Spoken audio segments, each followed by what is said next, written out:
The New York court would not grant habeas corpus to Happy, but Judge Maria Alejandra Mauricio in Argentina took a different view in the case of Cecilia, a lonely chimpanzee.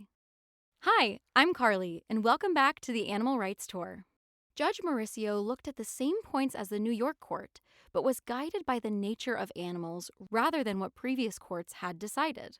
We could talk for hours about the details of this case, but in short, she took the view that animals were sentient, and that matters. She said, most animals, and specifically the great apes, are also flesh and bones. They are born, suffer, drink, play, sleep, have abstraction capacity, love, are gregarious, etc. And we have duty towards them.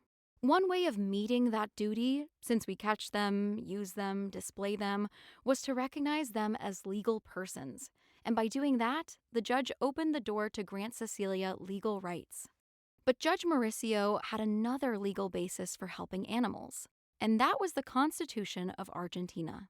Since 1994, the Constitution has recognized what were called rights of collective impact, which means courts must protect the collective good within the environment, the cultural patrimony of the community. So Celia's well-being is part of the protection of the cultural patrimony. We should take care of her. She then added something pretty incredible. She said, if we take care of Cecilia's well-being, it is not Cecilia who owes us. It is us who will have to thank her for giving us the opportunity to grow as a group and to feel a little more human. What a profound thing to say. We should be grateful to Cecilia for helping us to feel a little more human. What a fantastic perspective on the environment and individual wild animals.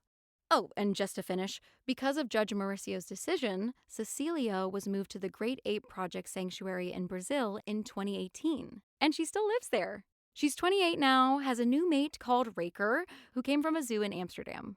Just search Cecilia chimpanzee GAP and see more about her.